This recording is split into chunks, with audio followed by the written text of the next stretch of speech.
Olá, eu chamo Inês Carreira, sou fundadora e coordenadora do Saber Interativo e hoje estou aqui com uma convidada, a Rita Oliveira, que aqui, faz parte aqui da nossa equipa. Tivemos aqui a fazer contas, não chegámos a grande conclusão, mas já há mais ou menos, pelo menos 3, 4 anos que a Rita faz parte aqui da nossa equipa como professora de inglês, ok? Ela dá aqui aulas de inglês e explicações a alunos de várias idades, mas hoje eu convidei aqui a Rita para nos falar das aulas de inglês para adultos. Ok, bom dia Rita, bem-vinda e obrigada por teres aceitado este convite.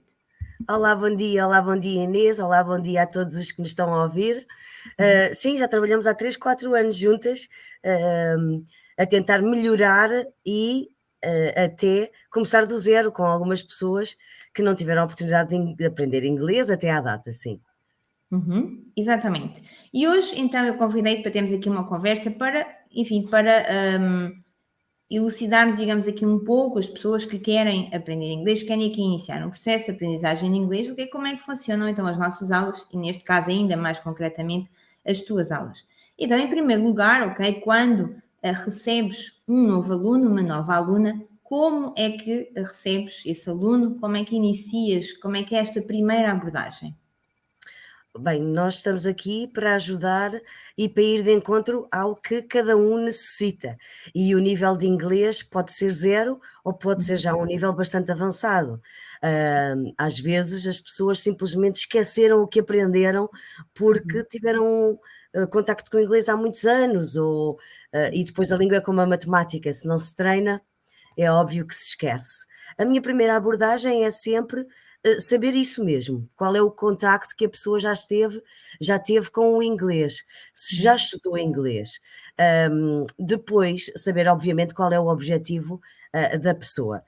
Se quer começar do zero, vamos lá, ou se quer apenas melhorar a sua oralidade ou a sua escrita, ou se o ouvido está um bocadinho preguiçoso. Claro que fazemos um pouco disto em cada aula depois é um trabalho, que pode demorar anos, poderemos estar a aprender inglês para sempre, que é o meu caso e o da Inês, E o meu? que é exatamente, que aprendemos inglês todos os dias, Sim, para sempre, portanto. claro. Exatamente. Então, estavas a dizer então que inicias então essa primeira conversa aqui com uma pequena avaliação informal, não é? Ou seja, aqui, lógico, há aqui um diagnóstico para depois decidir o que se vai fazer a seguir. Como é que, Exato. neste caso em equipa, não é? Porque isto aqui é uma equipa, o professor e o aluno, como é que esta equipa decide o que é que vai fazer? Portanto, exatamente, depende dos objetivos e do conhecimento de inglês que a pessoa tenha. Claro que se a pessoa já teve contacto com o inglês, eu vou querer ouvir falar a pessoa em inglês primeiro. Talvez uma pequena apresentação de si mesma. Depois a seguir,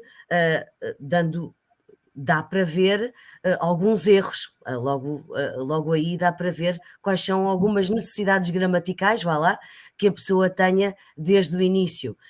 Recordo-me agora, por exemplo, que o verbo to be é frequentemente confundido com o verbo to have, que é o verbo ser e o verbo ter. Depois de uma pequena introdução, eu faço a minha apresentação também em inglês e vejo depois, converso com o aluno, com o futuro aluno, o que é que ela percebeu, o que é que ela captou, porque às vezes as pessoas percebem mais do que o que falam. Portanto, depois a seguir, portanto, temos os vídeos, temos músicas, temos a leitura, temos exercícios gramaticais, como é óbvio. Sugiro sempre alguns dicionários que a pessoa pode usar online, onde não só vai ver, portanto, os sinónimos, mas também pode ouvir a pronúncia, tanto inglesa como americana. Portanto, há todo um material online que nunca mais acaba e que realmente neste momento só não aprende inglês ou outra língua qualquer quem não quiser. Ok, muito bem. Estás aí a focar-te em um ponto muito importante, que estava aqui também na lista de coisas que queríamos aqui falar. Portanto, nós temos aqui, e já vamos então, já podemos de seguida também falar sobre isso, sobre o que acontece durante uma aula de inglês, mas focaste aqui também um ponto muito importante. Ou seja, é essencial e quem segue a Saber Interativo e os nossos vídeos e o nosso trabalho já sabe isso, que é esse o nosso ponto de vista, que é muito importante o trabalho fora da aula, ou seja, o trabalho autónomo, essa continuação. Já referiste aí algumas ferramentas, ok? Esses dicionários e que mais ferramentas, que mais atividades é que tu sugeres para quem quer aprender inglês? Seja de forma autónoma, que o pode fazer, não é? Sem ajuda de nenhum professor, de nenhuma escola, e também quem está connosco ou com qualquer outra profissional e está a ter aulas, que atividades é que pode fazer em modo autónomo? Em primeiro lugar, eu penso que uma aula 1 para 1 é sempre o ideal, para ir de encontro à necessidade de cada pessoa. Portanto, a evolução depois é muito mais rápida e muito mais assertiva. Não há estudo sem estudo. Portanto, 1 hora por semana, 2 horas por semana, até que tivéssemos idealmente mais do que isso por semana, não chega. Portanto, o aluno tem que se mentalizar que vai ter que perder, Ganhar. entre aspas, vai ter que ganhar, exatamente, mas que vai ter que tirar do seu horário um bocadinho para o inglês, de preferência todos os dias, seja ouvindo uma música e vendo a letra, seja a tomar mais atenção ao ver notícias, por exemplo, em inglês, ou algum programa em inglês, mas há uma atividade que tem que fazer, que é o estudo. Isso aí não há aprendizagem sem estudo.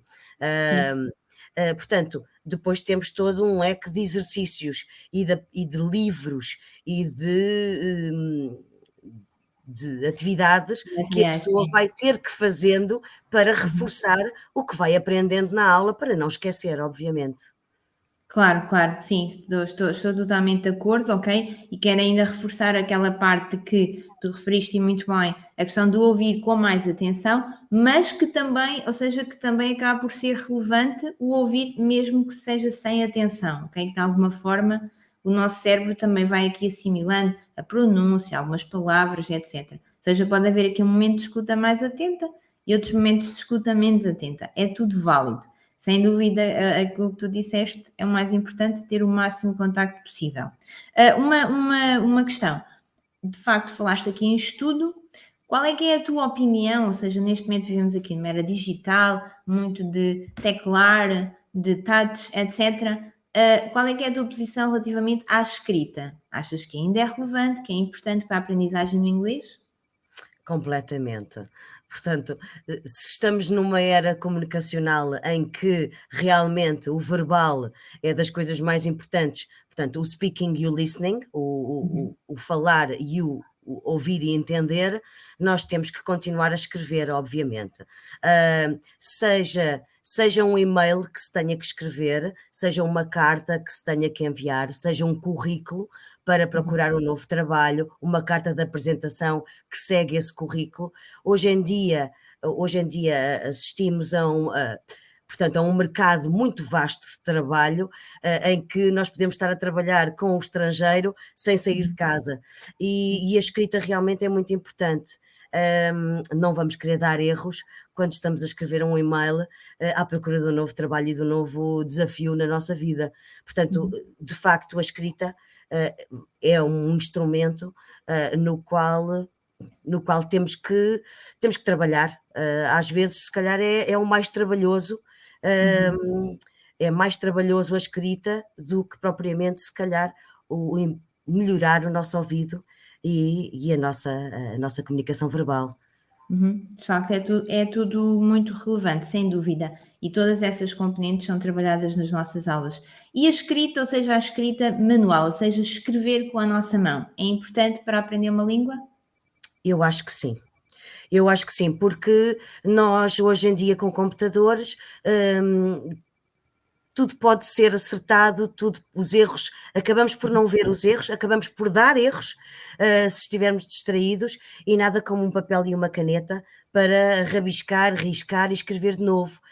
Até porque eu penso que quando nós escrevemos errado e falamos errado, automaticamente o nosso cérebro vai nos dizer: há aqui alguma coisa que não está bem. E essa primeira chamada vai ajudar a pessoa e o professor, neste caso, a melhorar mesmo isso. Portanto, para escrever em qualquer outra língua que não a nossa, ou até mesmo na nossa, eu penso que sim, papel e caneta, para podermos ver quais são os erros que se dão e melhorar a partir daí também. Portanto, não só... Hoje em dia temos os dicionários e temos a escrita automática, que também é muito útil, obviamente, mas Claro. que nos pode pregar partidas. Claro, e Exato. o que eu tenho observado, nos nossos, talvez mais nos adolescentes, mas até em alguns adultos, é que, eu acho que nós acabamos por nos tornar um pouco mais descuidados na nossa escrita, sei lá, aquela coisa de pôr a maiúscula no início da frase ou pôr o ponto final e as vírgulas. Eu acho que nós, quando nos enviam, pelo menos os meus alunos, quando me enviam exercícios, são menos cuidadosos, na escrita no digital do que na escrita manuscrita, ok? E Sim, sem verdade. dúvida nenhuma, sim, Verdade, sim. sem dúvida. Muito bem, então, e diz-me, muitas vezes os alunos em adultos, uma das questões que trazem muitas vezes é o dizer, ok, como tu disseste há pouco, então eu até compreendo, eu até escrevo, mas não consigo falar, sinto-me bloqueada. Como é que trabalhas esta questão com os alunos? Portanto, é sempre, cada pessoa é uma pessoa diferente, obviamente. Qualquer pessoa se sente um pouco desconfortável ao falar mal, independentemente de que língua é que estamos a falar, ou tudo passa pela descontração. Portanto, se Uhum, estamos a aprender uma língua, temos que descontrair. Temos que descontrair e temos de dar o que temos para dar. Portanto, o tempo, nós precisamos é de tempo. Aprender uma uhum, língua não é uma coisa que se aprende num mês ou em 2 meses. É, portanto, é uma vida. uhum, Isto não querendo desencorajar, obviamente, ninguém. uhum, Mas, portanto, precisaremos de alguns meses, precisaremos de bases sólidas, para conseguirmos desbloquear exatamente. Penso que a pessoa, quanto mais conhecimentos tiver sobre a língua, uhum, mais facilmente se descontrai a falar essa própria língua.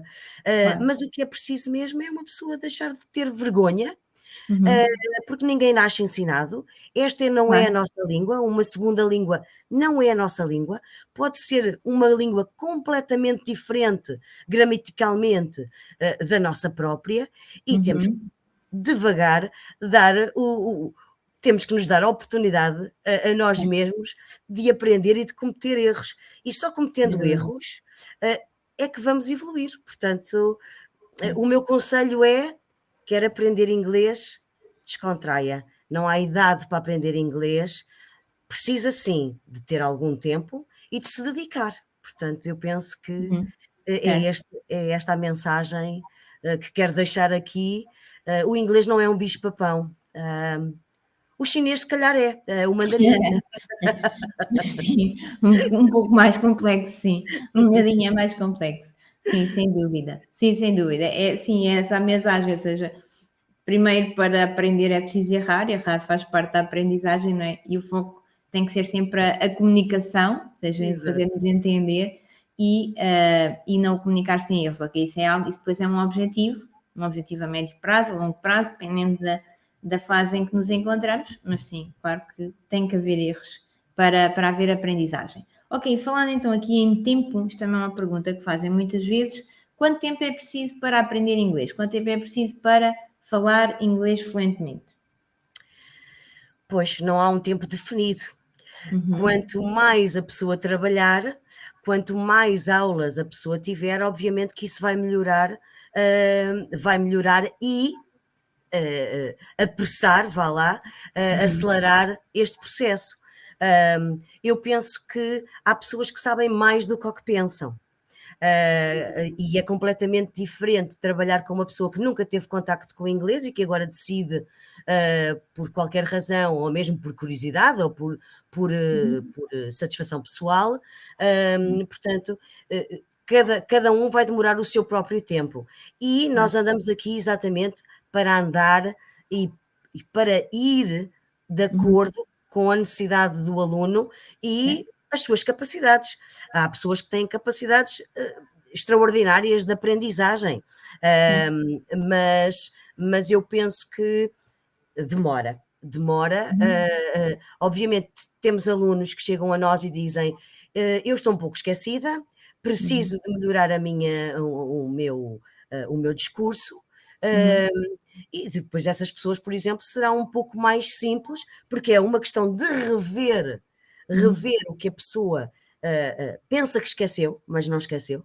Eu penso que nós temos aqui muitas caixinhas fechadas, e até mesmo, como a Inês disse ainda há pouco,